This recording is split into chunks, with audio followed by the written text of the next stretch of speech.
He abandoned his family the moment she married him. She has no right to a single cent of what my father built. My brother said that without blinking. He said it the way you say something you've rehearsed in the mirror every morning for 6 months. Clean and confident. Like he'd already won. He hadn't even looked at me yet. I was sitting 3 feet away from him in a conference room that smelled like old coffee and new carpet. The kind of room where fortunes get divided and families get destroyed. The mediator. A thin man named Mr. Burv, Okafor, who wore reading glasses on a beaded chain, was clicking his pen slowly. My brother's lawyer was shuffling papers. My lawyer, a woman named Vera, who I'd specifically chosen because she never raises her voice, was completely still. I was completely still, too, not because I was afraid, not because I was holding back tears, because I had been waiting for this exact moment for 14 months. Have you ever been written out of a story that was supposed to be yours? I mean, truly erased. Not just excluded, but rewritten, reframed, turned into the villain of your own family? Drop a yes in the comments. I need to know how many of us have survived someone else's version of us. My name doesn't matter right now. What matters is that I was 31 years old, sitting across from my older brother in a beige conference room in a suburb of Columbus, Ohio, and he was trying to take the last thing my father had left me. Let me back up. My father was a quiet man. He built a small commercial real estate business over 40 years. Nothing flashy, nothing you'd read about in Forbes, but solid. Strip malls, warehouse leases, a few office parks in suburban markets that nobody glamorous wanted, but everybody needed. When he died 18 months ago, he left behind a portfolio worth roughly $4 million and a will that split everything down the middle. Half to my brother, half to me. Simple. Clean. The way my father did everything, except my brother had been managing the business operations for the last 3 years of my father's life. And somewhere in those 3 years, a different story had been written. In that version, I had abandoned the family. I had married a man my father disapproved of, my ex-husband, who I'd since divorced, though that detail was conveniently left out. In that version, I hadn't visited enough, hadn't called enough, hadn't cared enough. In that version, I was the ungrateful daughter who showed up at the funeral and suddenly remembered she had a claim. My brother had been telling that story to every aunt, every cousin, every neighbor who would listen. By the time we got to probate, he'd built a jury out of thin air. He had also, quietly, been rerouting revenue from 2 of the properties into an LLC he had incorporated 8 months before my father died. I found out about it the way I find out about most things, methodically, slowly, and 3 steps ahead of anyone who thought I wasn't paying attention. I should tell you what I do for a living. I'm a forensic accountant, not a dramatic one. I don't carry a badge or testify in murder trials. I audit mid-sized companies for irregularities. I follow money the way other people follow recipes. Step by step, ingredient by ingredient, until what looked like chaos resolves into a pattern so clear, you can't believe nobody saw it sooner. My brother knew what I did for a living. He just didn't think I'd use it on him. That was his first mistake. His second mistake was underestimating how much I loved my father and how well I knew his handwriting. The will that went to probate court listed me as receiving 50% of the estate. My brother didn't contest the percentage. What he contested was my character. He filed a motion arguing that I had exerted undue influence over my father in his final months, that I had manipulated a dying man, pressured him, isolated him from the family. He submitted a declaration signed by 4 relatives. He submitted printed text messages, selectively cropped. He submitted a letter, allegedly in my father's handwriting, expressing disappointment in me. The letter was the thing that almost broke me. Not because it hurt, though it did, in the hollow, nauseating way that only a forgery can hurt, when someone uses the dead to wound the living. It almost broke me because I knew exactly how he'd done it. My father had a tremor in the last year of his life. His handwriting had changed. My brother had studied that change and replicated it. He had practiced becoming our father's hand.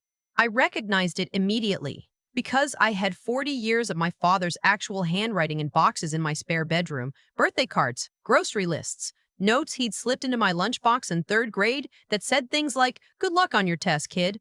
I already know you'll crush it." I had been collecting those pieces of paper my whole life without knowing why. It turns out I was building an archive. It turns out grief and evidence are sometimes the same thing. But I didn't say a word about the forgery. Not yet. I let my brother file his motion. I let him tell his story. I let the four relatives sign their declarations. I let the mediator look at me with careful, neutral eyes that were trying very hard not to show what he was thinking. I let the story land. And then I waited. This is the part people don't understand about patience. It isn't passive. Patience, real patience, is active surveillance. It is watching every move, cataloging every choice, letting the other person exhaust their ammunition before you reach for yours. My brother had been preparing his attack for 14 months. I had been preparing my response for longer. The conference room was cold. My brother was talking again. Something about how my father had tried to call me and I hadn't answered. Something about Thanksgiving 2 years ago when I allegedly didn't come home. His lawyer nodded along. I looked at the table. I let him talk. Vera, my lawyer, had told me in prep the night before, don't react. Whatever he says, don't react. You've already won this. You just have to not lose it in the room. I thought about that phrase a lot. You've already won this. You just have to not lose it in the room. My brother finished his speech. He sat back, satisfied. He glanced at the relatives he'd brought as moral support, my aunt, who had never liked me, and my cousin, who owed my brother money and had very little choice in the matter. Mr. Okafor turned to me. Do you have a response to any of these characterizations? I looked at my brother for the first time since I sat down. His face was calm, practiced. He had the expression of someone who believes, truly believes, that the story he's been telling is the one that will stand. Yes, I said. But first, I'd like to address the letter. My brother's lawyer looked up. The handwritten letter you submitted as Exhibit C, I continued, attributed to my father and dated March of last year. The letter in which he allegedly expressed that he felt I had become a stranger to him. That letter is authentic, my brother's lawyer said quickly. I'm sure you believe that, I said. I'd like to present something. Vera slid a folder across the table. Inside was a 30-page document I had spent 4 months compiling with the help of a forensic document examiner, a woman who had previously testified in federal court, whose credentials occupied the first 3 pages of the report. The analysis covered 17 distinct characteristics of my father's handwriting across 42 verified samples spanning 3 decades. The tremor pattern in the alleged letter was consistent with someone mimicking observed deterioration rather than experiencing it. The letter had also been printed on paper with a watermark that my father's personal stationery supplier had not stocked until 5 months after the letter's alleged date. The room got very quiet. My brother's lawyer was reading the summary page. My brother was watching him read it, trying to interpret his expression the way you watch a doctor's face when they're looking at your test results. The letter is a forgery, I said simply. The way you say something when you've lived with the truth of it for so long it no longer needs decoration. My brother wrote it. He also removed 4 documents from my father's home office in the week following the funeral. I have security camera footage from my father's neighbor, who installed the camera after a break-in last spring that shows him entering the property twice with a rolling suitcase. My aunt made a sound. Additionally, I said, because I had learned from the best, you don't stop when they flinch, you stop when it's done. I'd like to address the LLC. I had given this its own folder, red tab. 8 months before my father's death, an LLC called Cedar Point Holdings was incorporated in the state of Wyoming. Wyoming has strong privacy protections for business ownership. It's a common choice when you don't want your name on the registration. However, the registered agent for Cedar Point Holdings is a man named, I glanced at my notes for effect, though I had memorized the name months ago, a man who also serves as the registered agent for 7 other LLCs, 3 of which are directly connected to my brother's personal holding company. My brother's jaw moved. No words came out. Over the 22 months prior to my father's death, 2 properties in the estate, the Fairfield Warehouse and the Grover's Mill Office Park, showed revenue anomalies, rent collections that were logged in the property management software but never deposited into the estate operating account. The delta over 22 months is approximately $340,000. My cousin stood up and then sat back down, like he'd forgotten what standing up was for. I didn't report this to the probate court, I said, because I wanted my brother to have the opportunity to make it right privately. He chose instead to file a motion calling me a manipulator. So, Vera slid a second document across the table. This one had been prepared by a CPA who specialized in estate litigation. Clean numbers. A clear paper trail from the property accounts to Cedar Point Holdings to my brother's personal accounts. We are not asking for mediation anymore, Vera said, speaking for the first time in 40 minutes. We are withdrawing from this process. We will be filing a complaint with the county prosecutor's office for estate fraud, a civil suit for the full recovery of diverted funds, plus punitive damages, and a motion to have the probate proceedings reopened with a request for sanctions related to the submission of a forged document. My brother's lawyer closed his folder very carefully, the way you close something when you're trying to decide whether to keep holding it. She can't prove, my brother started. She already has, Vera said. My brother looked at me. Really looked at me. Maybe for the first time in this room. Maybe for the first time in years. I had spent so long being the difficult one, the absent one, the one who married wrong and moved away and didn't call enough.